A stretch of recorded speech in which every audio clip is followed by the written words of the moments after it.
Bonjour à toutes et à tous. Bienvenue dans les rendez-vous de Stephen K, le podcast.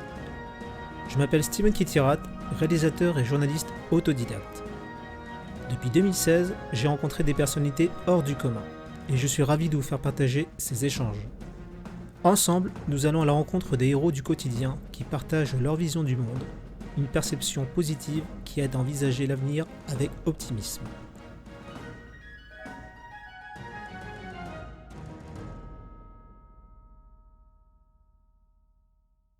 Yves Coppens, bonjour. Bonjour, Merci d'avoir accepté cette interview. je vous en prie. Donc, justement, alors, est-ce que vous pouvez vous présenter pour nos internautes?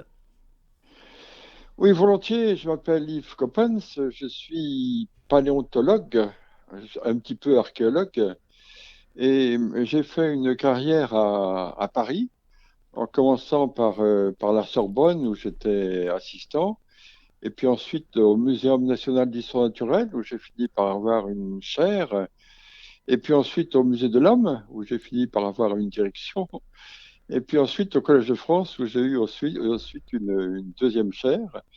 Mais pendant ce séjour, enfin pendant cette carrière à Paris, en fait, je me suis beaucoup absenté sur le terrain, c'est-à-dire que je suis comme Michel Brunet, par exemple, un paléontologue de terrain, c'est-à-dire que j'ai couru les terrains surtout africains, un peu asiatiques, africains surtout au Tchad et puis en Afrique orientale, en Éthiopie, et en Asie, surtout en Extrême-Orient, c'est-à-dire en Chine, mais aussi en Mongolie, aussi en Sibérie, ce qui a été une très belle expérience. Et donc, je suis aussi engagé dans beaucoup de travaux collectifs, de recherche aujourd'hui, où je vais moins sur le terrain. Question d'âge, hein, c'est comme ça. Je me fossilise un petit peu, mais je continue à travailler beaucoup et avec beaucoup d'enthousiasme et beaucoup de plaisir. Et je suis très entouré par des collaborateurs superbes. Donc, justement, quels ont été les éléments déclencheurs, l'origine de votre passion pour ce métier? Moi, je me le demande, en fait, ma passion, ma vocation, on peut dire ça comme ça, est apparue très très tôt, au point que j'ai des souvenirs de l'âge de, je sais pas, 8 ans. Et le plus ancien souvenir que j'ai, mais est-ce que ça a été le déclenchement, je n'en sais rien, c'était le cadeau que m'avait fait mon père, qui était, comme tous les jeunes hommes à cet âge-là, embarqués dans l'histoire de la dernière guerre mondiale.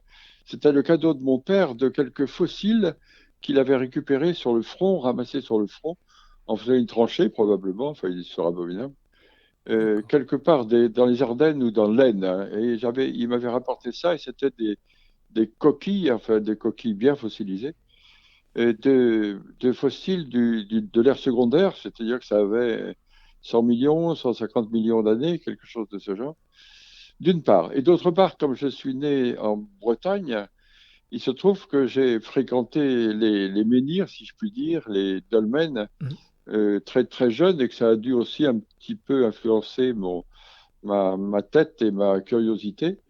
Et ce que je crois surtout, c'est qu'à cet âge-là, à cet âge très jeune, on a une telle imagination que le fait de s'attacher, de se tourner vers l'archéologie et la préhistoire, c'est particulièrement riche en imaginaire, parce qu'on trouve un bout d'os par-ci, un bout de caillou par-là, un bout de poterie par-là, et il faut imaginer tout le reste. Et contrairement à ce qu'on pense, même dans un travail très scientifique, l'imagination a beaucoup d'importance, parce que D'accord. l'imagination met en place les hypothèses de travail Mhm. que l'on doit ensuite tester, vérifier, confirmer ou au contraire invalider. Et c'est aussi une belle démarche scientifique d'activité de recherche normale.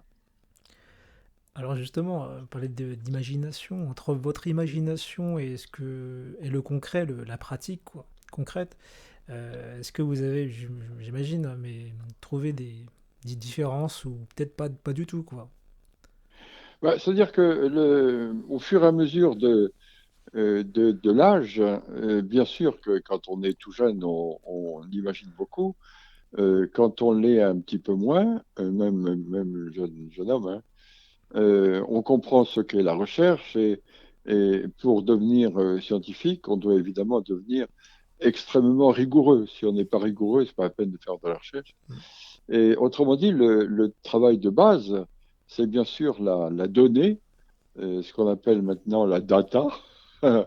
avec un bel accent français, alors quand même que ça se dit data, et c'est une autre manière, mais les data en France, ça fait les choux gras aujourd'hui.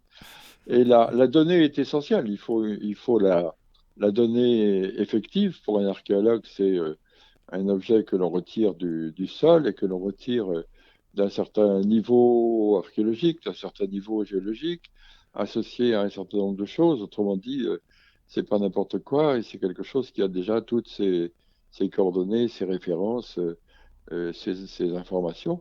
À partir de quoi, bien sûr, on place cet échantillon à la fois dans le temps et dans l'espace, c'est déjà fait puisqu'on l'a découvert à un certain endroit, mais dans le temps, bien sûr, dans une certaine filiation, qu'elle soit culturelle ou biologique, bien Hmm. sûr.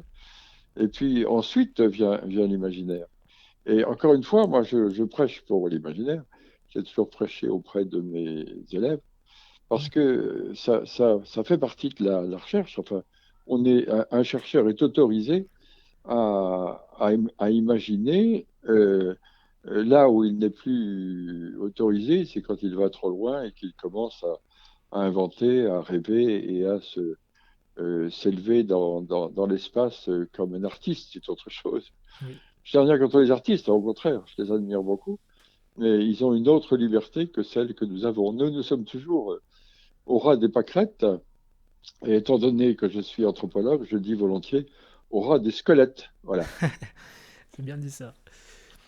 Donc, voilà, on ne présente plus, mais vous avez découvert Lucie en 74. Est-ce que vous pouvez nous raconter un peu, enfin très rapidement, hein, parce que j'imagine elle est très très longue l'histoire, mais cette découverte et ce que vous avez ressenti à ce moment-là en fait. Oui, alors il faut d'abord partir un petit peu avant parce que quand on parle de Lucie, j'ai l'air de ne rien avoir fait avant et j'ai l'air C'est de ne ça. plus avoir rien fait après. Il se trouve que je suis parti en Afrique tropicale pour une mission solitaire, d'ailleurs tout à fait au début, Ok. dès 1960 et dès 1961, quand même, 61, Ah oui. j'avais trouvé un fossile humain original au Tchad D'accord. qui était intéressant en ce sens que on connaissait des fossiles humains en Afrique du Nord, on connaissait déjà des fossiles humains en Afrique orientale et méridionale, mais entre l'est de l'Afrique et le nord de l'Afrique, on ne connaissait rien du tout. C'est-à-dire qu'au milieu de ce grand espace, moi, j'ai apporté le premier fossile humain qui soit connu dans cette région-là. Et d'autre part, ça c'était 61, dès 1967, enfin en 1967, en Éthiopie, dans le sud de l'Éthiopie cette fois, pas dans l'est comme Lucie, 67, je dis bien, mon expédition a découvert un autre fossile humain nouveau, original, qu'on a appelé Australopithecus ethiopicus, de l'Éthiopie, et qui avait 2 600 000 ans, et ce Ah oui. fossile-là était à ce moment-là le plus ancien connu, le plus ancien connu, c'est-à-dire que on avait déjà quelques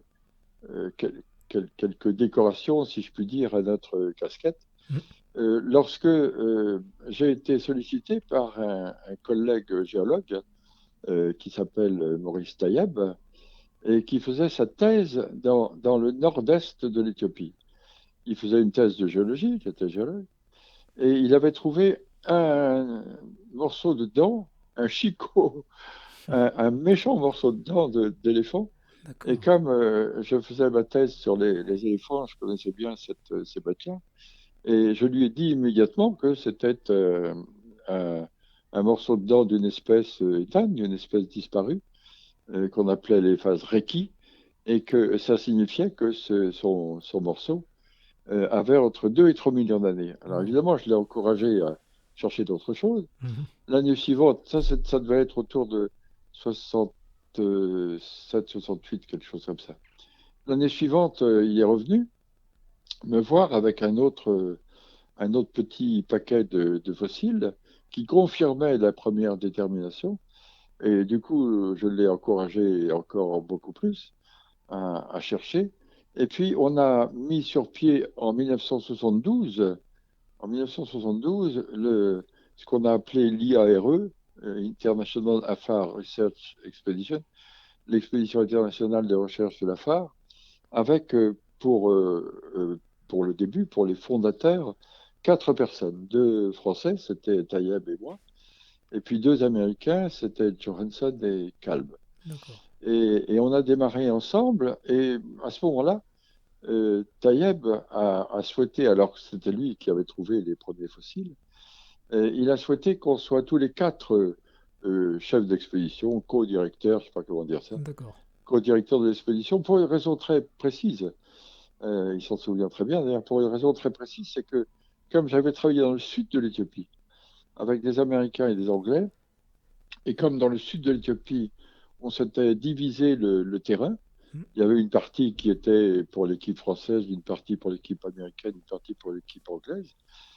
Taïeb avait trouvé que c'était très colonialiste, et au lieu de séparer le terrain, il a souhaité, ce qui était bien, que l'on reste ensemble tous les 3, tous les 4, tout au long de cette recherche. Et D'accord. je dis tous les 3 parce que Calme nous a quittés, Mm. c'est-à-dire qu'on est resté, Tayeb, Johansen et moi, co-directeurs de l'expédition de 72 à 77. Alors pourquoi 77? On avait encore beaucoup de choses à faire, mais en 77, il y avait la guerre dans le nord, Mm. tout près de là où on était. On était dans la Far, donc dans la dépression de la Wash, dans le nord-est, encore une fois. Un peu au nord de nous, il y avait la guerre de l'Érythrée. Et un peu au sud de là où nous étions, il y avait un maquis des Somaliens. On était entre un maquis de l'Ogaden et puis une guerre entre l'Éthiopie et puis le Tigré et l'Érythrée, donc c'était pas très confortable. Et ce qu'on voyait passer à l'horizon, c'était des caravanes d'armes. Ah oui, Enfin, dans ce cas-là, on n'avait pas envie de devenir fossile trop vite. c'est sûr. Et donc, on a quitté en 77. Alors, ce qu'il faut dire, qui est aussi un petit peu oublié, c'est que on a commencé en 72, je le dis bien. Dès 72, on a trouvé des fossiles abondants, des fossiles d'animaux nombreux. D'accord. Et dès 73, on a trouvé les premiers fossiles d'hominidés, c'est-à-dire que dès 73, on a trouvé les petits cousins, les petits frères et petites sœurs de Lucie qu'on allait trouver l'année suivante, 74. Mm. Et ces restes-là, moi j'en étais fier parce que c'était pas brillant, mais quand même, pour un paléontologue, c'était beaucoup. C'était un morceau de fémur, un morceau de tibia, c'est-à-dire un genou, et D'accord. avec son articulation. Et j'avais appelé ce genou le genou de Claire. Et à ce moment-là, Claire a été fameuse, mais sa célébrité a été brève, puisque les 52 morceaux de Lucie l'année suivante, évidemment, ont largement éclipsé la gloire de la pauvre Claire, quoi. Pourquoi Alors là, Claire l'année, pourquoi Claire vous avez choisi Claire? ben, à cause du film, bien sûr, Le genou de Claire, Ah c'est oui. pour ça. Ouais. C'était tout bête. Mm. L'année suivante, c'est un élève de Johansson qui s'appelait, je ne sais plus, mais je vais vous le retrouver, qui a découvert les premiers restes de Lucie. D'accord. Et enfin, il prospectait, il était là, et il préparait sa thèse. Il Ok. préparait sa thèse avec Johansson. Et donc, il s'appelait Tom Gray, Gray. Et préparant sa thèse avec Johansson, il prospectait comme de tous sur le terrain. Et donc, il aurait trouvé, moi, j'étais un peu plus loin, j'étais pas là. Mm. Il aurait trouvé les premiers morceaux, appelés Johansson. Donc, ils ont travaillé tous les deux, trouvé tous les deux beaucoup d'éléments. Et, et bien sûr que c'était pour nous quelque chose d'important, quelque chose de nouveau, mais c'était pas quelque chose de tout nouveau, puisque on Mm. avait déjà l'assurance qu'il y avait des restes d'hominidés dans Oui. dans ces terrains-là dès l'année précédente. Et l'année précédente, on avait trouvé ce genou, et on avait trouvé aussi un morceau de temporal, un morceau de temporal, un os du crâne d'un autre préhumain. D'accord. Et donc, c'est, après ces premiers morceaux de Lucie découverts, bien sûr que tout le monde est parti dans ce secteur-là.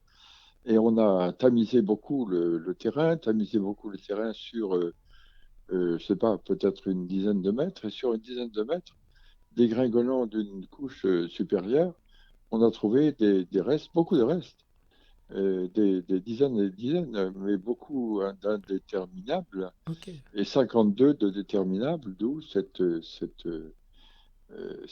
figure désormais très célèbre de Lucie, Mm. représentée par 52 morceaux. Wow. Et en remontant le cours de cette petite rigole, qui Mm. était une rigole d'érosion due à la pluie, c'est le désert, mais quand il pleut beaucoup. Mm. Il pleut pas longtemps, mais il pleut beaucoup, et ça fait quand même, ça ravine quand même un peu. Oui. Et donc, en remontant cette petite rigole, on est arrivé au terrain d'origine, et le terrain d'origine, c'était un niveau lacustre d'un peu plus de 3 millions d'années. Wow. Alors, la petite Lucie, eh bien, son succès, en fait, a été d'abord qu'elle était la plus ancienne connue à l'époque. Moi, j'avais trouvé Oui. quelques années avant 2,6 millions, Mm. et là, nous étions à 3,2 millions, donc Wow. on continuait à battre les records. Comme Mm. vous le savez, c'est Michel Brunet aujourd'hui qui détient le record avec Toumaï. 7 millions d'années avec Toumaï. Ouais. Mm. Et enfin, c'est pas la course au record, hein. C'est la course à la compréhension de C'est ça. l'histoire de l'homme, mais pas la Ouais. course quand même au record, ça serait un peu idiot, un peu puéril. Et donc, d'une part, il y avait cette très grande ancienneté. D'autre part, il y avait le fait que le nombre de restes découverts était tout nouveau. On n'avait jamais trouvé autant de restes d'un seul individu. Alors, quand on trouve les restes D'accord. d'un seul individu, on peut du coup en connaître la taille, on peut en connaître Oui. les proportions, on peut en connaître à peu près le poids estimé, on peut connaître les articulations des membres, nous donnent l'information sur la manière dont ces membres sont utilisés, Mm. la manière dont Lucie marchait, la manière dont Lucie grimpait d'ailleurs. Et tout ça, c'était évidemment très très important. Et le fait de trouver tant d'éléments nous a permis, alors ça a été ça le grand succès, Mm. nous a permis d'esquisser la silhouette de ce personnage, la Oui. silhouette de Lucie. Et je suis sûr que dans le grand public, et notamment dans le public jeune, jeunes enfants et de Mm. jeunes gens, le fait de reconstituer la silhouette, ça a rendu Lucie vivante. Oui. Et au lieu d'avoir affaire à quelques bouts d'os et à Mm. quelques bouts de fossiles, tout d'un coup, les gens ont eu affaire à un vrai personnage qui prenait vie, en quelque sorte. Mm. Et je suis sûr qu'ils se sont sentis tout d'un coup beaucoup plus proches de ce C'est vrai. fossile qu'on l'était je sais pas quoi, du mien, par exemple, de Ethiopichus, qui était représenté juste par une mâchoire sans dents. Mm. C'est pas brillant, mais C'est sûr. on fait ce qu'on peut. Donc, ça a été ces trois choses qui ont été importantes. Le fait que Lucie soit à ce moment-là la plus ancienne connue, le fait qu'il y ait suffisamment d'éléments pour reconstituer son squelette, Mm. et c'était nouveau, et le fait qu'on ait découvert, alors ça je suis fier parce que c'est dans mon labo à Paris que ça s'est passé, ce sont des jeunes femmes qui faisaient leur thèse avec moi, D'accord. et le fait qu'on ait découvert que ces préhumains étaient debout, incontestablement, marchaient donc, incontestablement, Oui. mais grimpaient aussi. Et cette espèce de double locomotion Mm. a été révélée à ce moment-là, et elle a été découverte, confirmée, archi-confirmée depuis par beaucoup d'autres découvertes à travers toute l'Afrique méridionale orientale et centrale. Mm. Justement, tous vos découvertes ont-ils trouvé des réponses sur le fameux mystère de l'homme? Absolument. Ah oui, absolument, bien sûr. Mais ces découvertes, elles sont antérieures à la découverte de Lucie. Pas tout à fait, à peu près à la même époque que la découverte de Lucie, mais elles sont dues à nos travaux dans le sud de l'Éthiopie. Alors là, on quitte à nouveau l'est où on a trouvé Lucie pour redescendre au sud. Alors le sud, Ce sont les bords de la vallée de l'Omo, d'un fleuve qui s'appelle Omo. Et c'est juste dans le sud-ouest de l'Éthiopie, c'est-à-dire à la limite du Soudan et du Kenya. Et là, imaginez, enfin, on arrive là-dedans, on est face à un terrain qui représente à peu près 1000 mètres de puissance, 1000 mètres Ouais. d'épaisseur. C'est comme si vous étiez devant une falaise d'un kilomètre de hauteur. Alors évidemment, dans la réalité, comme ça a été érodé, et comme ça a été penché non pas par l'érosion, mais par la tectonique, les couches ne sont pas comme ça verticales. C'est pas juste 1000 mètres qu'on a devant soi, c'est 1000 mètres un petit peu étalés, mais c'est incontestablement ça. Et vous êtes devant 1000 mètres d'épaisseur de terrain, et moi, le paléontologue, j'arrive là-dedans, et je ramasse des fossiles partout, Mm. et je prends conscience de quelque chose d'élémentaire, élémentaire. C'est que les fossiles les plus anciens étaient différents des fossiles les plus récents. Ok. Donc ça voulait dire qu'entre les plus anciens de 3 millions d'années et les plus récents d'1 million d'années, il s'était passé un changement climatique, c'est évident, Mm. pour Ouais. qu'il y ait des animaux différents. Or, coup de chance extraordinaire, on trouve dans la partie de 3 millions d'années des préhumains et dans la partie de 2 millions et 1 million d'années des humains. D'accord. Donc ça voulait dire qu'on était passé là, sous notre nez, Mm. devant nous, en quelques millions d'années, du préhumain à l'humain. Mm. Et on était passé du préhumain à l'humain au moment d'un changement climatique.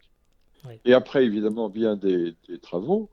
Moi, j'ai publié en 75, et je suis fier de ça parce que c'est plus important que tout le reste, Ouais. le fait que l'émergence de l'homme, l'apparition de l'homme, Mm. la naissance de l'homme, n'était due qu'à la nécessité, je dis bien, à la nécessité pour un préhumain, du genre Lucie par exemple, la nécessité pour un préhumain de s'adapter à un changement climatique.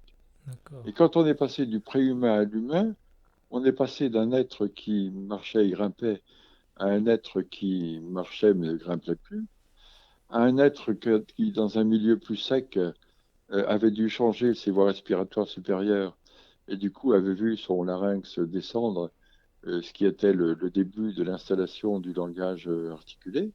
Mm. On a vu ces gens transformer leurs dents parce que n'ayant plus assez de végétaux, ils se sont mis à manger de la viande, régime omnivore que l'on a encore aujourd'hui. Mm.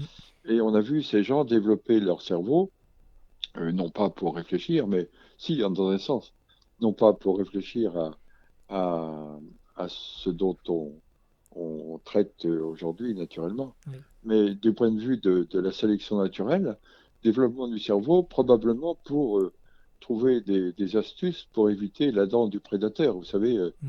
dans la nature, tous les animaux sont sur le qui-vive et craignent surtout de se faire croquer par Ouais. celui qui est plus malin qu'eux.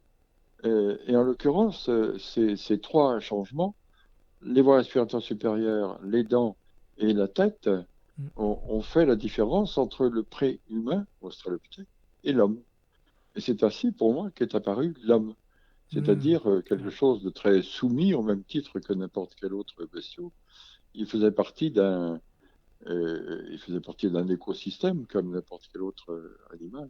Oui. Et comme il se trouve que ces mouvements respiratoires ont entraîné, encore une fois, les changements de la bouche et de toute cette région de la mâchoire et des voies respiratoires, Mm. ça a entraîné de manière pirate l'émergence d'un langage articulé au lieu d'être un langage simplement modulé. Je pense que Lucie racontait bien les choses, mais pas de Mm. manière articulée. Mm. Sûrement, elle était sûrement bavarde, il suffit de la regarder.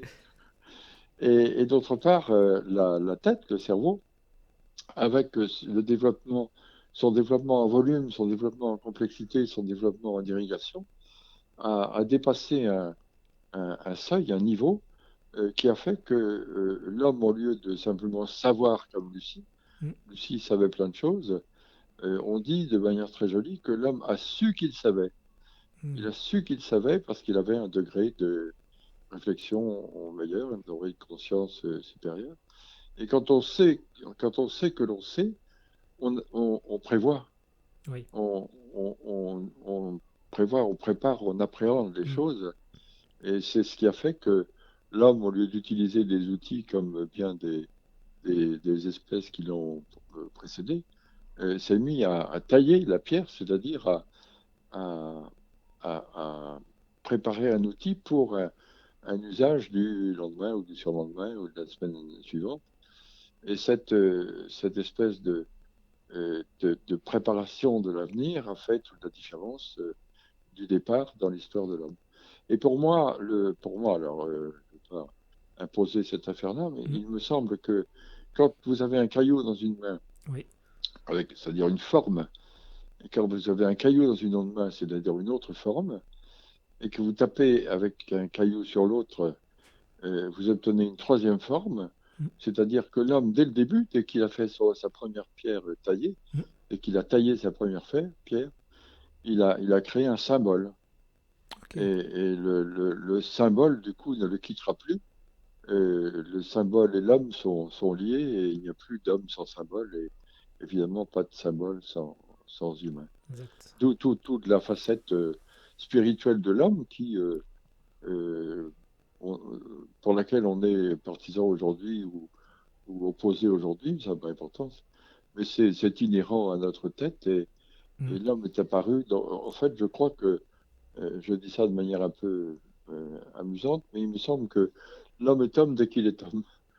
L'homme est homme dès qu'il est homme. C'est-à-dire que dès que l'humain apparaît, il a toutes ses connotations à la fois intellectuelles, spirituelles, esthétiques, éthiques. Et Oui. il a tout de suite, alors de manière élémentaire, puis ensuite ça se développe Mm. pour atteindre nos jolies petites personnes d'aujourd'hui. Qu'un virus nous embête quand même. Donc en gros, il faut qu'il ait quand même l'environnement pour qu'il puisse, comment dire, se perfectionner dans Oui, son c'est ça. Oui, intelligence, oui, dans sa survie même. oui. Ben, c'est-à-dire que la vie a 4 milliards d'années, et pour un paléontologue dont le travail est justement d'étudier cette vie, de la constater, de la décrire, et puis d'essayer de comprendre comment elle fonctionne, comment elle a évolué, ben, on s'aperçoit que l'évolution est tout à fait, comme l'a dit Darwin, une évolution aléatoire. Mm. C'est une évolution au hasard. Mais comme c'est l'environnement qui fait la sélection naturelle, qui Mm. sélectionne les caractères parce qu'il y a une espèce d'obsession de survie dans la nature, et cette obsession de survie, elle passe évidemment par une adaptation pour survivre. Et cette adaptation, elle est fabriquée par la sélection naturelle, c'est-à-dire que c'est l'environnement, c'est le milieu qui va faire pression Mm. pour que, par exemple, chez l'homme, le préhumain qui veut survivre petit à petit respire mieux. Alors, c'est pas lui qui fait pas ça, hein, qui fait ça. Ouais. C'est évidemment la sélection qui fait que celui qui respire mieux est sélectionné, il a plus d'enfants et petit à Ouais. petit, c'est lui qui va constituer toute la population suivante. Mais pour le paléontologue qui travaille a posteriori, le paléontologue, il constate le résultat et le succès. Et donc, il ne voit que le bout de l'histoire le bout de l'histoire d'une histoire où il y a eu des quantités de tentatives d'essais, de succès et d'échecs, de succès et d'échecs, et finalement Ouais. de succès. Mais aussi d'échecs, hein. Par exemple, au moment où apparaît l'homme, moi j'ai travaillé beaucoup dans ce sud éthiopien, j'ai travaillé Oui. 10 ans, et on voit des espèces qui, comme l'homme, réussissent parfaitement. L'éléphant, par exemple, Mm. et on voit des espèces qui périclitent, quoi, qui s'éteignent. Le D'accord. mastodonte, par exemple. Oui. C'est très impressionnant pour un paléontologue qui voit ça un peu vivre, évidemment devant ses yeux parce que c'est son boulot. Mm. Mais quand on voit le mastodonte très heureux à l'époque de Lucie, Mm. parce qu'il a des végétaux à manger, et qui, au moment de ce grand coup de sécheresse, n'a plus de feuilles, mais n'a plus que quelques herbes, Mm. et qui s'efforce de transformer ses dents. Alors, encore une fois, hein, c'est la sélection naturelle, c'est pas lui, mais qui s'efforce de transformer ses dents pour arriver à survivre Mm. et qui rate, quoi. Mm. C'est impressionnant. On voit des dents Ouais. avec quelques collines supplémentaires, quelques collines ratées, quelques collines qui apparaissent, qui vaguement sous la forme de petits tubercules, et puis qui n'arrivent pas du tout à terme. C'est intéressant. Et puis le paléontologue, quand il fait ses comptes et ses Hmm. déterminations, ben, il constate qu'à partir de ce moment-là, au moment où l'homme a eu son grand succès, ben, le mastodonte s'est éteint. D'accord. Il y en a qui réussissent, il y en a qui ratent, quoi. Hmm. On C'est parlait l'histoire de la de. vie. Justement, en parlant de ça, on parlait des mystères de l'homme, mais vous, j'aimerais bien voir votre avis sur le devenir de l'homme, le transhumanisme. C'est quoi votre avis dessus? Ouais. Écoutez, moi, j'ai grande confiance dans l'humanité, d'abord. Oui. Et l'humanité, je la vois croître. Enfin, je le dis souvent pour m'amuser après ce que je viens de vous raconter, que l'homme, je le connais bien puisque j'étais là à sa naissance. Je l'ai vu naître, quoi. Et je l'ai vu naître en Afrique tropicale. Et donc, je l'ai suivi dans toute sa croissance et son évolution biologique et culturelle. Oui. Et aujourd'hui, son évolution culturelle est flagrante, son évolution biologique est plus à bas bruit, est plus discrète, Hmm. mais elle n'en est pas moins une réalité. Et dans son développement culturel, il est magnifique. Il fait des choses superbes. Aujourd'hui, il arrive au niveau de la cellule, au niveau de la molécule, au niveau de l'atome. Hmm. Les nanotechnologies, ça travaille sur l'atome, hein, Oui. c'est merveilleux. Et je le vois aussi multiplier les performances en imagerie, au point d'arriver à avoir des images étonnantes et multipliées par 1 million, 10 millions, 10 Oui. millions de fois, C'est quelquefois, énorme. de certains éléments. La médecine, du coup, a fait des progrès des pas de géant. Développer les vaccins, quand même, on est en plein Oui. dedans, là. Oui. Ça vaut ce que ça vaut, mais c'est pas réussi du premier coup, quelquefois, mais quand même, c'est une Hmm. belle performance aussi. Donc, les histoires de ce qui arrive, de la connectique et la robotique, et Oui. puis le transhumanisme, moi, ne me font pas peur, quoi. Hmm. J'ai un jour été sollicité par le New York Times. Le New York D'accord. Times, pourquoi? J'en sais rien. Pour parler de l'avenir. Ok. Ça m'a beaucoup étonné, parce que pour moi, qui Ouais. ne bosse que sur le passé, c'était drôle. Et donc, j'ai accepté, et je me suis demandé ce que je pouvais raconter, parce que je ne connais rien. Hmm. Je ne connais pas plus que n'importe qui sur l'avenir, sauf ceux qui s'en occupent, quoi. Mais je connais rien. Moi, je connais un peu les fossiles et je connais le passé et la dynamique de l'histoire C'est déjà pas mal. humaine et oui, la dynamique de l'histoire culturelle de l'homme. Mais je ne connais pas du tout l'avenir. Et j'ai appelé mon article le syndrome de ma belle-mère. D'accord. Et les Américains ont trouvé ça marrant. Ouais. Mais ils ont quand même changé de titre. Ils ont mis le syndrome de ma grand-mère. Mais pourquoi le syndrome de ma belle-mère? Parce Ouais. que ma belle-mère est une femme charmante qui arrive à 90 ans et qui commence toutes ses phrases par avant. Ok. Et pour elle, évidemment, comme beaucoup de gens d'un certain âge, avant c'était mieux. Hmm. Et aujourd'hui, c'est épouvantable et demain, n'en parlons pas, quoi. C'est effrayant. Donc, on a toujours pensé que l'avenir était effrayant. Et je crois qu'actuellement, ceux justement qui ont peur du transhumanisme, qui ont peur de toutes ces, de toutes ces découvertes scientifiques Oui. extraordinaires, je pense que ils ne font pas plus et pas mieux que les générations d'avant et que les générations d'il y a 200 ans, qu'il y a 2000 ans, qu'il y a de 20 000 ans. Hmm. Ils ont toujours eu peur de ce qu'il y avait devant. On est tout à fait confortable dans la vie que l'on vit parce qu'on la voit de près. On est amusé par la vue passée parce que de temps en temps on y pêche quelques informations, sauf le spécialiste les spécialistes dont je fais hélas partie, pas hélas, mais Oui. dont je crois faire partie et qui raconte cette histoire d'un bout à l'autre. Mais on a toujours peur de l'avenir parce que l'avenir est incertain, quoi, c'est vrai. C'est Et l'inconnu. l'avenir est inquiétant. Hmm. Là, je sors d'un colloque sur l'ADN Ok. à l'Académie des sciences, un colloque de 2 jours, et où la lecture de l'ADN, en effet, fait des progrès considérables. avec beaucoup de difficultés. C'est pas simple, mais enfin, on arrive aujourd'hui quand même à décrypter les 3 milliards de bases de l'ADN, ce qui est assez C'est impressionnant. génial. Mm. Et oui, génial. Oui. Et du coup, à étudier chacune des bases, chacune de ces 3 milliards de bases, et à comprendre à quoi elle peut bien servir quand elle sert à quelque chose, parce qu'il y en a Mm. qui sont passives. Oui. Et tout ça, ça fait des progrès lents, mais Mm. incontestables. Et ça fait des progrès au point que beaucoup de choses vont devenir prévisibles. Et pour la médecine, ce sont des pas de géants, quoi. Mm. Tout à Quand fait. vous savez que dans 20 ans, vous risquez d'avoir un cancer de ceci ou un cancer de Mm. cela, ou je ne sais quelle maladie, sclérose en plaques ou Alzheimer, c'est quand même précieux de le savoir pour prévoir, quoi. C'est de la Exactement. médecine prédictive, par exemple, hein, Oui. entre autres choses. Et la connectique, moi, m'amuse. Mm. Le fait d'appeler un certain personnage sur mon portable et d'entendre qu'il me réponde, Mm. c'est marrant. C'est marrant. Évidemment, ce sont des voix de synthèse, mais je comprends qu'on puisse devenir amoureux de son petit robot ou amoureux de son petit chien tout à fait artificiel. Mm. Et quand même, c'est impressionnant.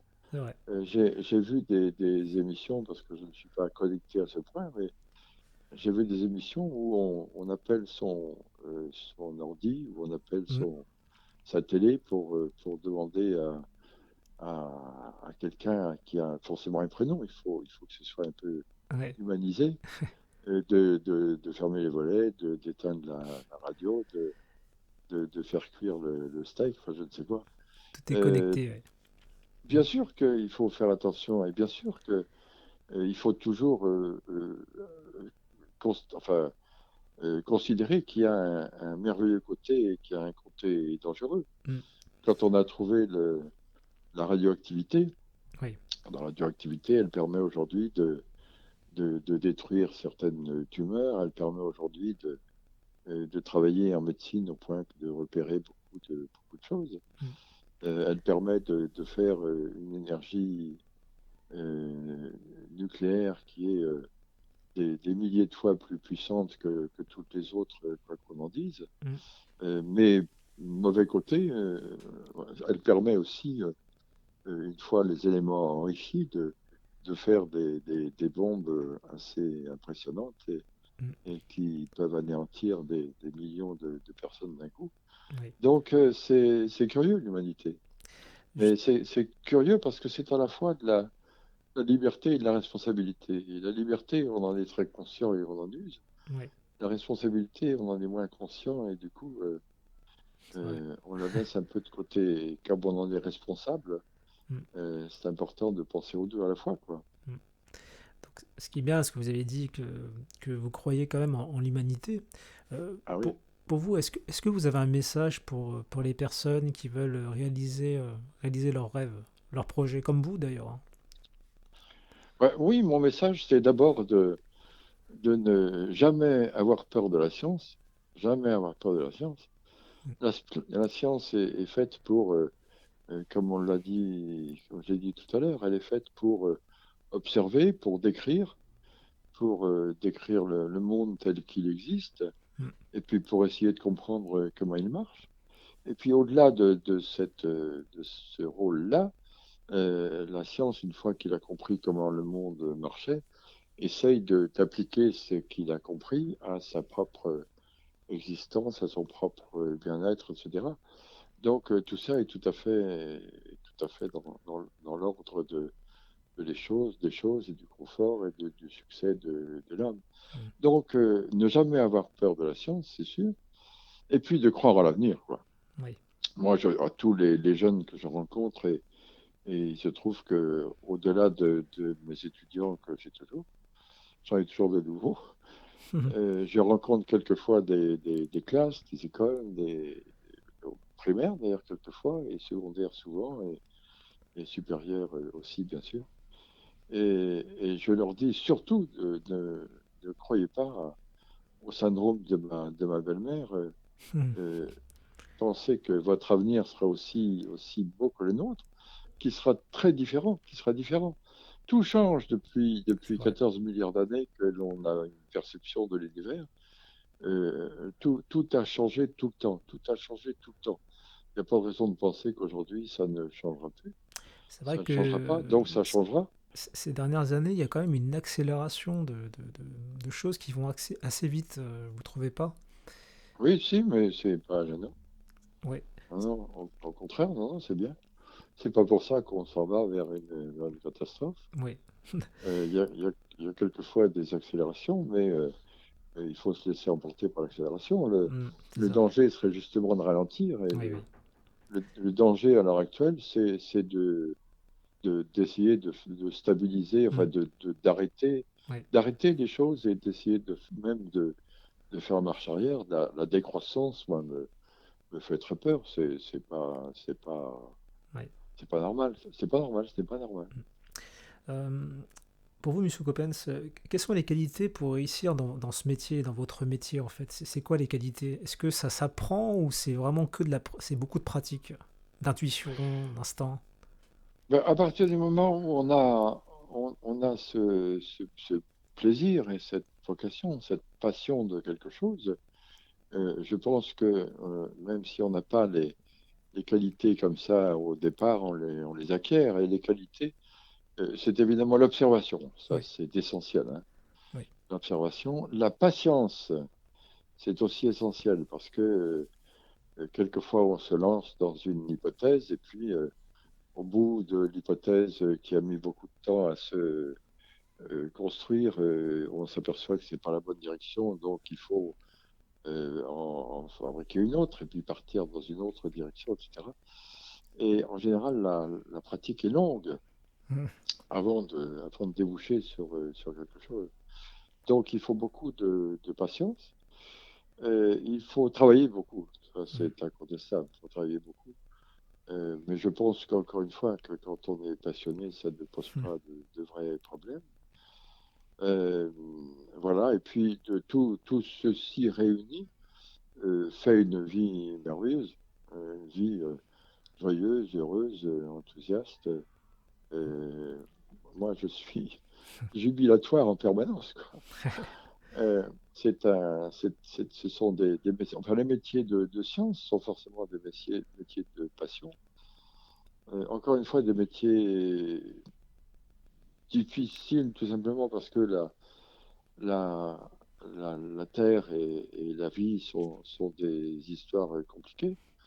Donc, comme c'est compliqué, la science est forcément compliquée. Mais à partir du moment où on est passionné, ben, on essaye de déficeler la complication et de comprendre, de mieux comprendre, et puis de transmettre aussi. Oui. Et, et tout ça fait le bonheur d'une existence. Moi, ça fait quand même un certain nombre de dizaines d'années que j'existe. Je ne dirais pas mon âge, mais tout le monde le sait, il suffit d'ouvrir Internet. Mais ça va aussi bien qu'au départ, quoi. Je suis aussi passionné qu'à l'âge de 6 ou 7 ans. Mm. Ça n'a pas cessé depuis. Alors j'ai eu de la chance que mes parents n'aient pas envoyé dans une autre direction. Ils ont accepté que Ils vous ma ont passion encouragé? soit celle-là. Oui, sûrement. Mon père était scientifique, hein, alors ça Oui. aide. Et comme il était scientifique, il était curieux. Et comme il était curieux, il a été curieux de ma curiosité Mhm. et il a partagé volontiers cette curiosité au départ. Il était scientifique scientifique spécialiste du nucléaire, donc D'accord. c'était tout à fait un physicien, c'était un autre domaine. Mais en fait, j'ai voulu faire autre chose pour me démarquer de lui, mais Ok. en fait, je suis tombé dans le même chaudron, quoi. Ouais. Que ce soit de la recherche en physique ou de la C'est recherche la même. en préhistoire, c'est toujours la même chose, hein. Mm. C'est toujours la même recherche. En tout cas, surtout que les jeunes gens croient à leur avenir, et leur Oui. avenir est merveilleux. Et Oui. encore une fois, j'insiste parce que j'ai entendu beaucoup d'amis réels, écologistes, Oui. euh, regrettant que leurs enfants ne voient pas le monde qu'ils ont connu. Mm. Mais à chaque Ça, on fois, je entend beaucoup. hurle, hein, Mm. bien sûr qu'ils ne verront pas le monde qu'ils ont connu. Ça n'a pas d'importance. C'est autre chose. Moi, moi, j'ai connu un certain monde, et puis le monde qui arrive ne sera pas le même. Oui, J'ai un fils de 25 ans, alors ça m'aide, ça aussi, quand même. oui, J'ai un fils jeune parce que j'ai fait un enfant tard, mais ça ne regarde que moi. Et mon garçon, enfin, forcément, on discute souvent, beaucoup, beaucoup. c'est bien ça. Ouais. Et il voit d'autres choses. Et moi, je vois ce que j'ai vu et je vois ce que je vois aujourd'hui. Mais je vois aussi un petit peu à travers son regard ce qui arrive. Et ce qui arrive est tout à fait superbe et est aussi beau que ce que l'on a vécu. Vous voyez, enfin, Oui. je suis l'optimiste par Ah oui, excellence, vous quoi. êtes très optimiste. Justement, je vais vous poser une question inverse. Qu'est-ce qui vous énerve, vous écœure dans ce monde? Peut-être le manque de discernement. Oui. Je trouve que c'est une question d'éducation, quoi. Mm. Éducation, enfin, je veux dire de compréhension des choses, et on comprend mieux quand on apprend plus. Et plus on apprend, plus on comprend. Oui, Plus on apprend, plus on voyage. Plus on voyage, c'est un adage un peu c'est vrai. ancien de dire le voyage forme la jeunesse, mais c'est tout à fait vrai. Mm. Quand on voyage, on voit d'autres choses, on voit d'autres gens, on entend d'autres mentalités, on vit d'autres manières de vivre et de se nourrir, Oui. et on apprend beaucoup des autres. Mm. Et, et donc, le fait d'apprendre et d'apprendre et d'apprendre toujours et d'apprendre encore, ça permet de comprendre, et plus on comprend, plus on est serein. Mm. Et quand on ne comprend pas, c'est pas quelquefois pas de la faute des gens, c'est parce qu'ils n'ont pas assez appris. Autrement dit, je suis partisan évidemment de l'éducation, l'instruction, l'information à outrance. Et comme vous le savez bien, moi j'ai passé beaucoup de temps de ma vie à faire de la recherche. J'ai Mm. fait trois choses. De la recherche pure, de la recherche scientifique, de la direction de recherche. J'ai eu plein d'élèves et j'ai fait passer au moins 200 thèses. Oui. Et de l'information, de la diffusion de la recherche. Oui. Ça, c'est la troisième chose, elle est importante. Mm. Autrement dit, le scientifique, encore une fois, il fait du travail difficile, mais comme il pense que ce qu'il a compris, c'est bon à le faire connaître, Mm. moi, j'ai fait tout mon possible pour essayer de faire connaître le plus possible ce que je pensais avoir compris. Peut-être que je me suis trompé, mais c'est honnête en tout cas. Ce que je pense avoir compris, Mm. je fais ce que je peux pour le faire connaître aussi. Oui. Et ceci participe à l'éducation et participe à la formation des gens Mm.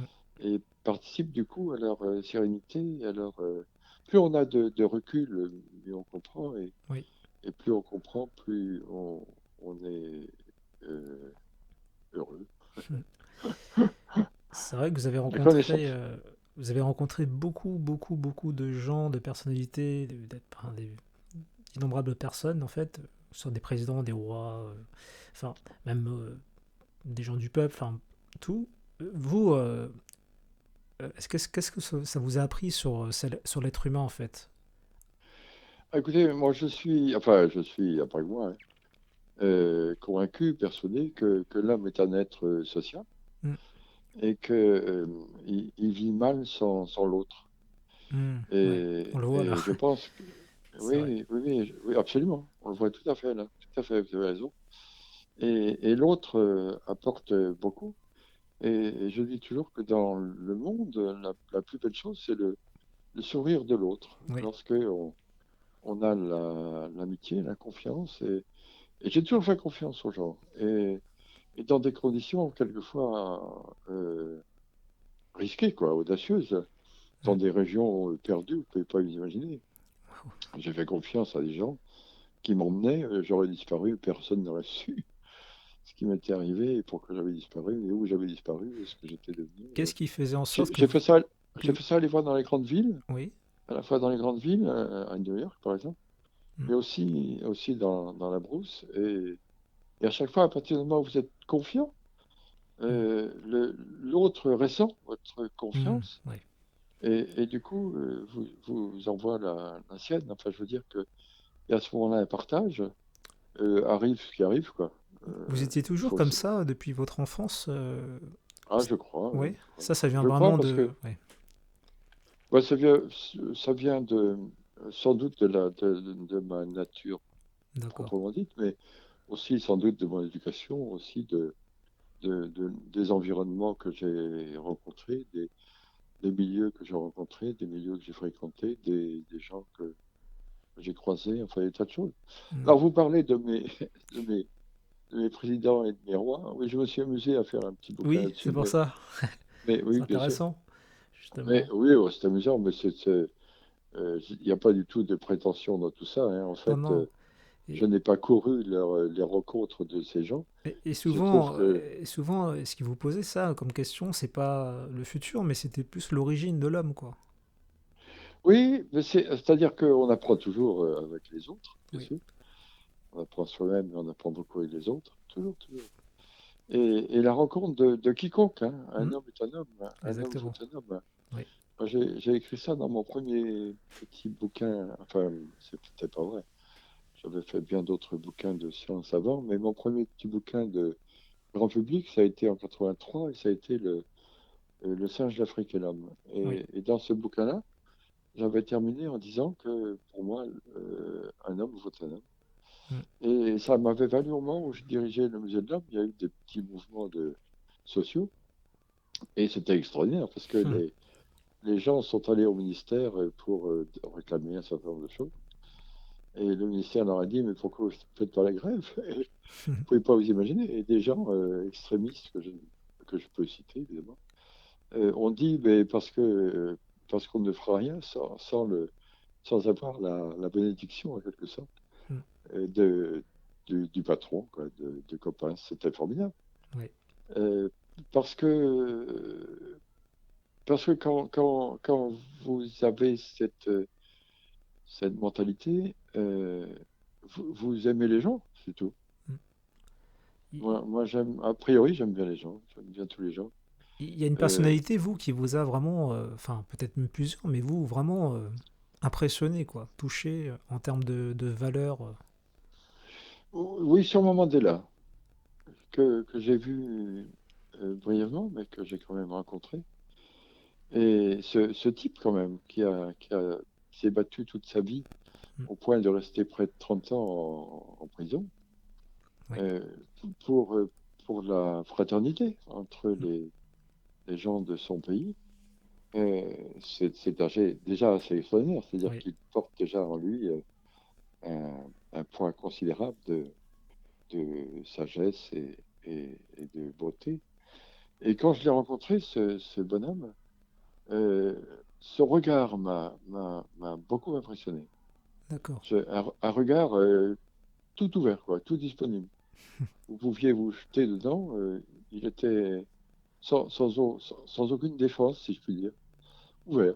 Vous pouviez naviguer dans, dans ses yeux. Les yeux, c'est quand même impressionnant, hein. Les yeux, moi, ça m'a toujours étonné. C'est un morceau du cerveau qui apparaît à la surface. Hmm. Pour voir le cerveau de quelqu'un, il suffit de regarder ses yeux. Ses yeux, c'est l'affleurement, comme disent les géologues, Oui. du cerveau à la surface. Or, les yeux de Mandela, ben, c'était bienvenue si tu veux y rentrer, quoi.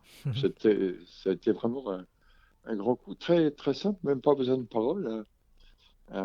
Un regard impressionnant. Oui. Ça m'a, ça m'a envahi toute mon existence, puis je l'ai vu. Je l'ai rencontré en 98, Monsieur D'accord. Mandela. Dans quel cadre, en fait? Pour quelle raison? J'étais en voyage officiel avec Chirac. Ok. C'est pas, il y a pas du tout de connotation politique dans ça. Il se Hmm. trouve que j'ai aimé autant Mitterrand que j'ai aimé Chirac, autant Sarkozy que j'ai aimé Hollande. Justement, ce sont des gens, quoi. Je les ai Oui. pris comme des humains. Et il se trouve que Chirac m'aimait beaucoup parce que Chirac était très passionné de préhistoire. Donc, Hmm. j'avais l'impression qu'il vivait en moi quelque chose qu'il aurait voulu vivre aussi Hmm. lui-même. Ouais, je vois. Et un jour, il m'a emmené en voyage d'État. Je lui avais rien demandé, de aucune sorte. Je n'avais jamais rien demandé d'ailleurs. à aucun de ses présidents. Et il se trouve qu'il m'a ramené en voyage d'État en qualité de un peu spécialiste de l'Afrique, compétent en africanisme. Et son voyage d'État, c'était tout le sud de l'Afrique. D'accord. C'est-à-dire on a fait ensemble la Namibie, l'Angola, l'Afrique du Sud et le Mozambique. 4 pays en 8 jours, 10 jours. C'est pas mal, Au pas de charge, hein, au pas de charge. Suivre Chirac, c'est quelque chose, hein. hein. Et à cette occasion-là, il y a eu ce grand dîner à Johannesburg, offert en l'honneur de Chirac par Mandela. Et du coup, Mandela a salué évidemment tous les invités de Chirac dont j'étais. D'accord. Ah ouais, sacré souvenir. Oui, oui, très, très, très, très beau souvenir. Mm. Je vous dis, spontanément, j'aime bien les gens, quoi. Oui, Et ça ça se doit se ressent. sentir. Exactement. Je, je suppose que dans mes conférences et dans mes Oui. rencontres avec des gens, ça devrait se sentir parce que c'est spontané, quoi. Je ne me force pas, je m'en fiche, en fait. Euh, Mais c'est réel. Est-ce que vous avez des regrets au cours de votre carrière? Oh, ben, en cherchant bien, bien sûr. Par exemple, je vous donne un exemple tout à fait précis. J'ai acheté un jour, sur la commune de Carnac, Oui. au bord d'une ria, au bord d'une rivière remontée par la mer, une petite chaumière. C'était très joli. Une de ces maisons en pierre de taille, tout à fait bretonne, une petite longère du fond de la campagne, qui était très très belle. Et puis, tous mes mouvements nombreux là, de voyages lointains, mais long séjour quand même, à chaque fois que je partais en Afrique, c'était pour 6 mois, 8 mois. Oui. Je n'ai pas eu le temps de la transformer, de l'aménager, d'en faire quelque chose. Et je l'ai revendu bêtement. Et il se trouve que une collègue qui était conservateur du musée de Karnak m'a envoyé des images il y a quelques jours, là, 2, 3 jours, de cette maison qui a été refaite, qui est pas extraordinaire, qui est restée un peu comme elle était, sauf que au lieu d'avoir du chaume sur la toiture, elle a des ardoises. Et, et vous voyez, là j'ai eu un petit regret sur le coup, là. Bien sûr que je n'ai pas de regret de manière générale, hein. Je vais chanter Mm. comme Edith Piaf, mais quand même, c'est juste un petit regret comme ça au passage. Et cette maison, pour vous amuser, ça c'est vraiment de l'amusement, elle appartenait à une femme qui était réputée pour être une sorcière D'accord. et qui s'appelait Marie-Rose. Alors Marie-Rose avait déclaré sur son lit de mort que elle ne quitterait pas sa maison. Elle habiterait toujours sa maison. Alors c'est pas pour ça que je n'ai Oui. pas restauré la maison et que je l'ai revendue, mais quand j'y allais, en effet, les portes claquaient volontiers et elle devait être présente, mais j'ai bien aimé Marie-Rose. Mhm. Sa compagnie était très, très sympathique. Et elle avait un petit jardin avec des herbes dans ce petit parc qui entourait la maison, enfin ce petit terrain qui entourait la maison. Mm. Il y avait un petit jardin de rocaille où elle avait toutes les herbes qu'elle utilisait pour sa sorcellerie, quoi, pour guérir, etc. D'accord. Et enfin, c'est juste une petite histoire au passage, parce qu'elle est toute fraîche Oui. dans ma tête et dans mes images. Vous en avez vu du monde, des personnages. Oui, je suis en train d'écrire un autre bouquin, d'ailleurs, sur un peu des mémoires aussi. D'accord. Ce sera le dernier, parce que mon éditeur en a marre de mes mémoires. Mais c'est un bouquin que j'appelle un peu la science au fil du temps, Ok. ou que j'appellerais peut-être une mémoire de mammouth, je sais pas. Mm. Et où je raconte justement des rencontres, cette fois, non pas avec des rois, des reines, Oui. mais avec des gens, Ah, c'est intéressant ça. euh, Ouais. avec des rebondissements. Moi, j'ai eu souvent dans ma vie Génial. des rencontres qui ont eu des retours. Oui. Euh, je veux dire que je rencontre les gens, je les perds, Oui. et puis 20 ans après, 30 ans après, 50 ans après, je les retrouve. C'est très étrange. C'est marrant, ouais. Et ça s'est arrivé plein de fois. D'accord. Et je vous raconte une histoire, par exemple, je me trouve un jour dans le désert. Oui. Et j'atteins un bled qui s'appelait Boussoro, Mm. c'était au Tchad. Et je vais dans la case de passage. Je vais dormir Oui. dans ce qu'on appelle la case de passage. Dans chaque grand bled africain, il y a une espèce de case en argile crue Mm. qui s'appelle du pot-au-pot, ouverte à tous les vents et dans laquelle on peut s'abriter du soleil ou de la pluie, éventuellement pour passer la nuit ou passer quelques jours. Mm. Donc je rentre dans cette case et j'y rencontre un sous-off français et une superbe jeune fezzanaise, Mm. nomade fezzanaise, et qui venait d'accoucher. Elle venait d'accoucher là, dans cette case de passage. D'accord. C'était très impressionnant. Ouais. Le bonhomme était là, alors c'était une espèce de grosse brute. Et il était là de l'armée, l'infanterie de marine. Euh, il était goumier, je crois. Ok. Il était là, tout ému devant cette femme, devant tout ce petit bébé. Et ce petit bébé était une petite fille Mm. qu'il a appelée Christine. Et il m'a dit, bien, tiens, je te fais parrain. Et puis, j'ai perdu de vue le bonhomme, qui est mort d'ailleurs. Oui. Et puis, bien sûr, la petite fille, je ne savais pas ce qu'elle était devenue. Et 20 ans après, j'ai eu un coup de fil de Lyon Oui. en me disant, voilà, je suis la sœur du sous-off que vous avez Ah rencontré. ouais. Wow. Il est mort dans un accident de voiture. J'ai récupéré sa fille. C'est dingue. Et aujourd'hui, elle a 20 ans. Mon frère m'a toujours raconté que il vous avait fait parrain, donc on voudrait vous connaître. Waouh. Et donc j'ai eu la tante et la jeune fille de 20 ans au musée de l'Homme, c'est au musée de l'Homme à ce moment-là, qui sont venus me voir à Waouh. Paris. Et c'est pas fini, et c'est pas fini. Donc ça a été un grand moment, d'autant plus que j'étais le seul à pouvoir lui raconter sa Oui. mère. Son père, bien sûr, tout le monde lui en parlait, mais sa mère, c'est avec moi. Et, et donc on s'est revus, etc. Et puis cette jeune fille a rencontré un jeune homme, et puis elle a préparé son mariage, et puis elle m'a invité au mariage. Et comme elle était chrétienne, le mariage s'est fait dans une église, Mm. et comme elle n'avait pas de père, c'est moi qui l'ai accompagnée jusqu'à l'hôtel. C'est D'accord. impressionnant, hein. Ouais. Ah J'en oui. suis, j'en suis encore ému, vous voyez. Ouais, je comprends. C'est C'est. moi qui a été, je sais pas quel âge elle avait, 25 ans, 30 Waouh. ans, peut-être 25 ans, 28 ans, voilà. Donc c'est moi qui ai remplacé le papa que j'avais rencontré un beau jour dans le désert au moment où juste la petite sortait du ventre de sa maman.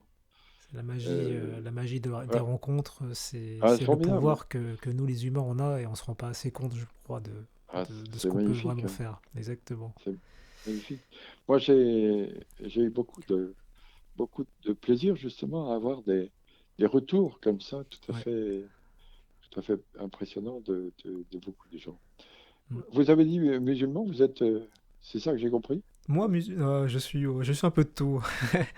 Non, Ah mes oui, parents ils sont bouddhistes, mais oui, je pratique aussi avec eux, mais je suis ouvert à tout type on peut appeler Dieu, la nature, enfin bien voilà. sûr, bien sûr.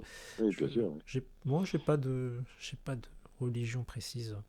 oui, d'accord. Oui, oui, vous avez tout à fait raison. Je Moi, crois, j'ai, je crois au partage. Vous voyez, oui, on bien est de sûr. passage, on nous a apporté quelque chose, et je pense faut faire comme on sent le bien, enfin, à notre façon, Oui, et oui.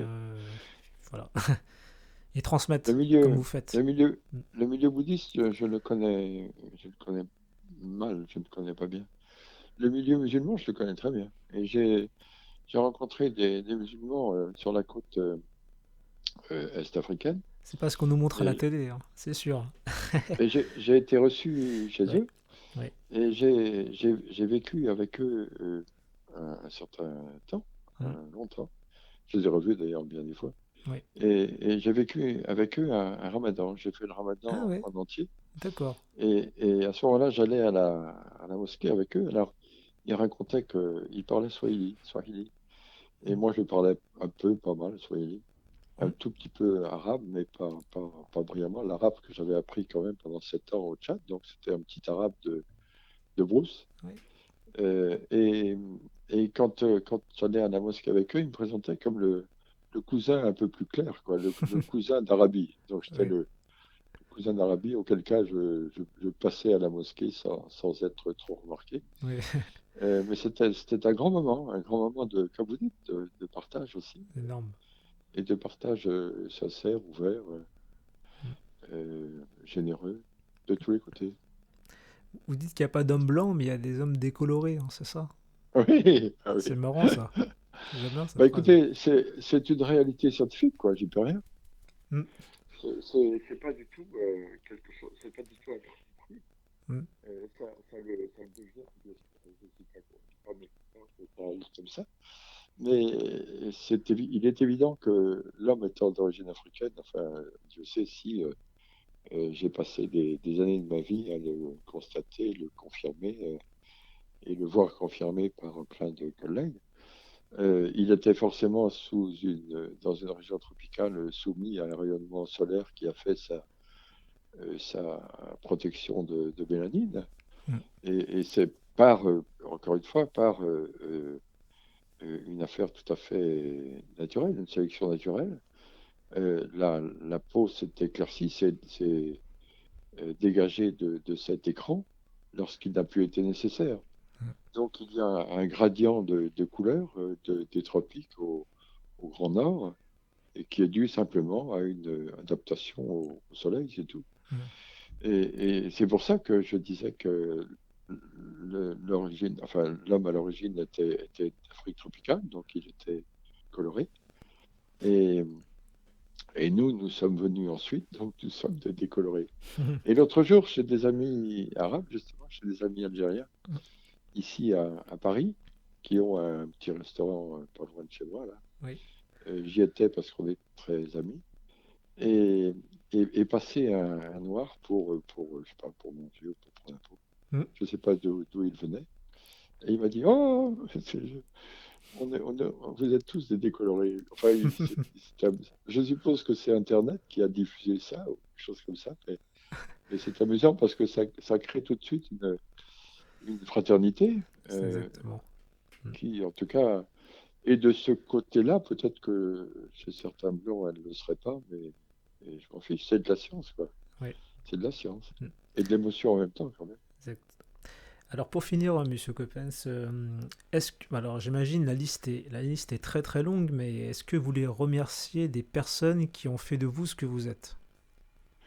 Ah, bien sûr, ça, évidemment, oui. Euh, oui, d'abord mes parents, ça va de soi. Ma maman était pianiste, hein, donc j'ai D'accord. appris la sensibilité. Oui. J'ai développé probablement mon côté émotionnel Mm. grâce à elle. J'ai fait du piano avec elle, j'ai fait du quatre mains avec elle, D'accord. j'ai fait un petit peu d'orgue aussi. Et mon père, comme je vous l'ai dit, était scientifique, donc tous les deux ont eu un rôle important sûrement dans la construction de ma petite personne. Ensuite, pendant les études secondaires, il y a quelqu'un qui m'a beaucoup marqué. C'est un prof de français qui s'appelait Cogny, D'accord. Pierre Cogny. Je ne sais pas ce qu'il est devenu, il doit être mort, hélas. Pierre Cogny, je ne sais pas comment vous dire, c'était en seconde, Mm. m'a fait tout d'un coup éclater mon horizon. D'accord. J'avais certaines idées, certaines pensées, certaines réflexions. Et puis tout d'un coup, j'ai vu l'horizon s'élargir, s'éclairer, s'éclaircir, éclater, je ne peux pas mieux dire, c'est difficile à décrire. Et donc, euh, euh, j'ai gardé une très grande connaissance à ce monsieur. Il m'aimait bien, il voulait que je fasse une thèse de lettres sur Flaubert. Ok. J'ai fait autre chose, mais en fait, c'était sympa. Et il me racontait plein de choses en latin, j'aimais beaucoup, forcément. Hmm. Le latin, c'était pour moi de l'archéologie, donc j'aimais Ouais. beaucoup le latin et on faisait des merveilles dans notre latin de cuisine. Hmm. Ensuite, à l'université, un homme qui s'appelait Pierre-Roland Gillot.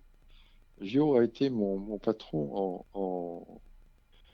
mon patron en préhistoire. D'accord. Et Gillot était un monsieur particulier, pas facile, pas simple, de caractère un peu compliqué, avec qui j'étais souvent en conflit d'ailleurs. Ok. Mais un conflit, oui. J'étais sans doute une espèce de petit coq et donc Ouais. on s'opposait comme ça.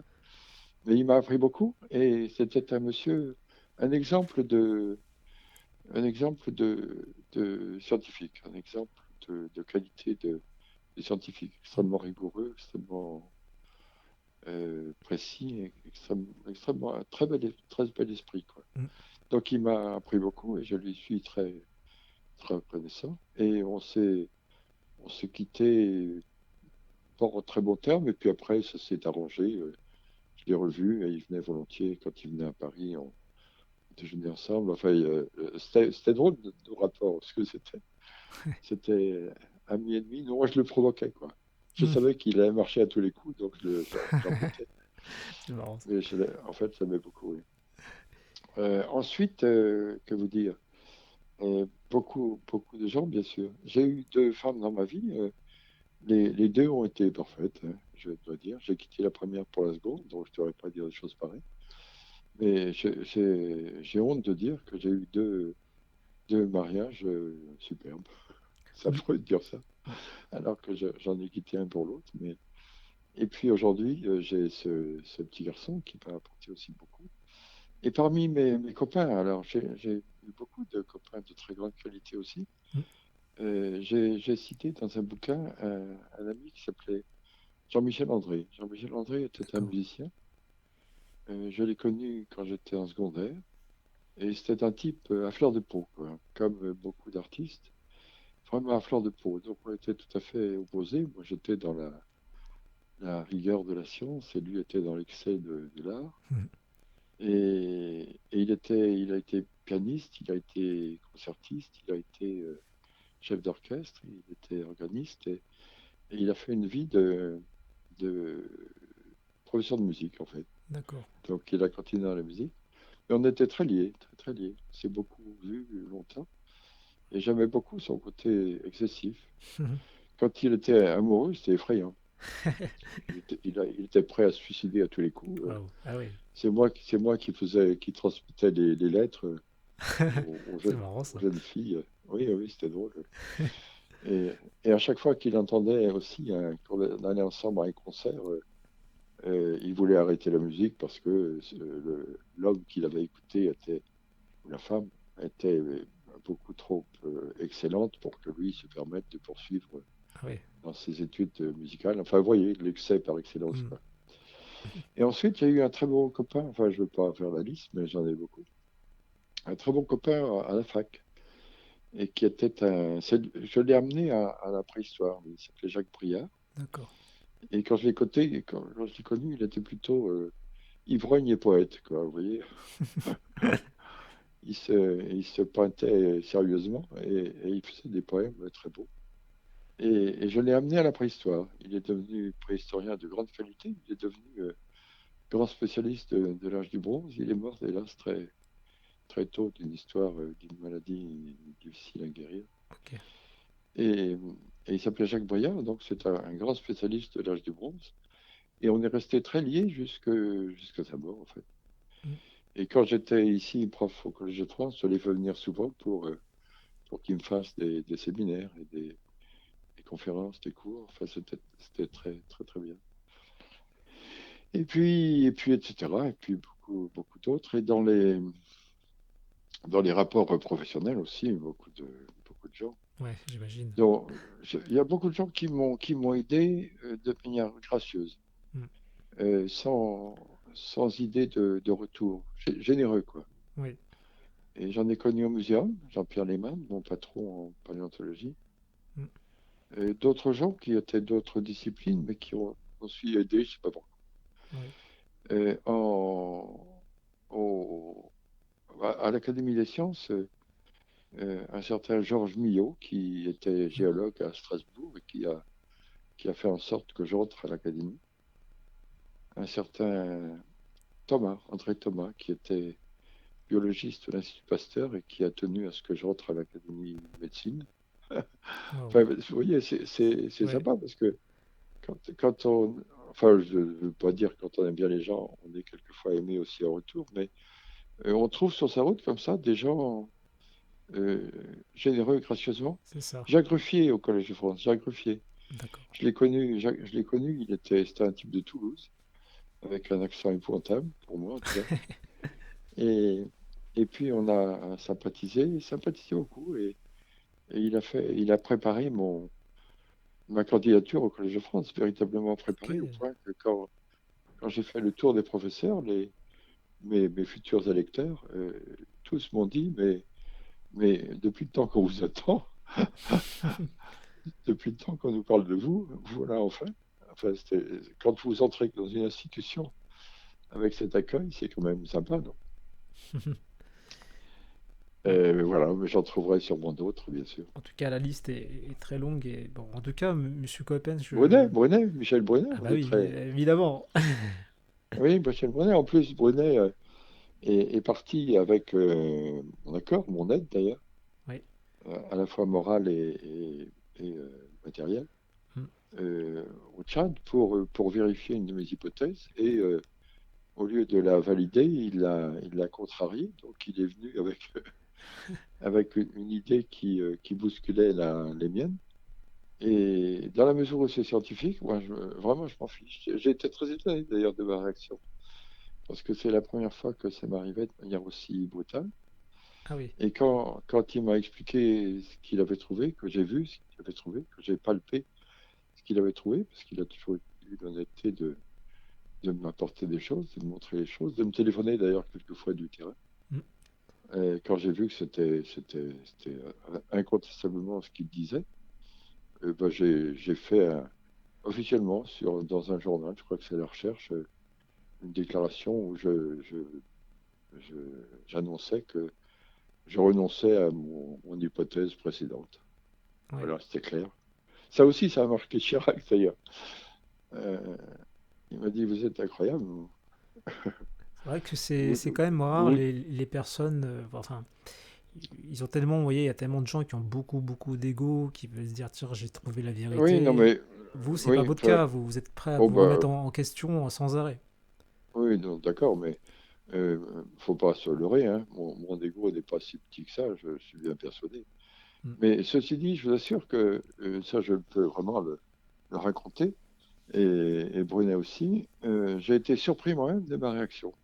Ah oui. Au lieu d'être furieux, au lieu d'être triste, au lieu d'être désespéré, au lieu de chercher à défendre ce que j'avais raconté, contrairement à ce qu'il racontait lui-même, j'étais heureux.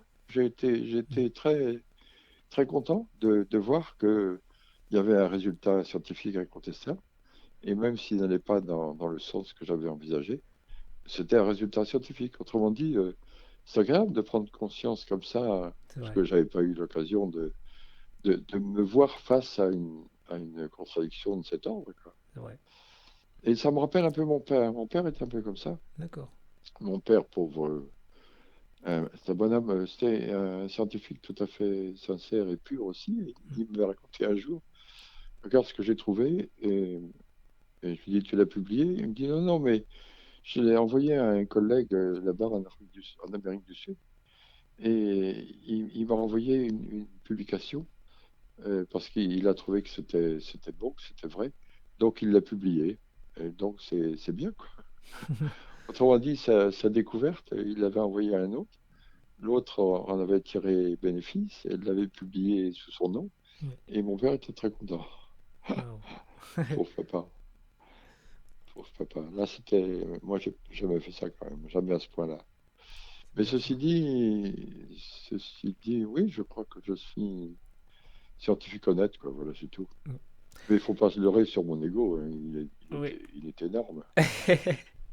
Bon, en tout cas, Monsieur Coppens, je tenais à vous remercier pour votre temps et partage. Et bah, en tout cas, je comprends beaucoup de personnes qui vous respectent, qui vous admirent pour ce que vous êtes, surtout. Parce que je pense que c'est aussi votre personnalité qui fait en sorte que bah, votre travail puisse vraiment être vu par beaucoup de personnes.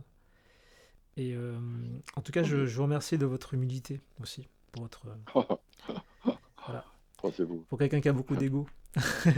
c'est, Oui, ça, l'humour, oui, oui, c'est... ça c'est Non, mais essentiel. ça se voit que vous aimez les humains, vous croyez en l'humanité, et justement, faut entendre plus de choses comme ça que de négatif. Je pense que l'inconnu fait peur, hein, beaucoup de personnes d'ailleurs. Oui, mais c'est normal, hein, c'est C'est normal. normal. Ah, moi aussi, hein, moi aussi, comme tout le monde, quoi. Vous voyez, regardez le premier confinement, il y a eu tellement un déferlement, et puis après le deuxième, le troisième, enfin le deuxième Ouais, plutôt, ouais, un peu ouais. moins, donc je pense que c'est plus une question d'adaptation en fait. Toujours, Toujours. toujours. Ah oui, c'est la grande qualité de l'homme, c'est son adaptabilité. Oui. Mm. Ah oui, oui, bien sûr. Bon, bah, sur ce, en tout cas, je vous remercie beaucoup, Monsieur C'est moi, Coppens. c'est moi, c'est moi.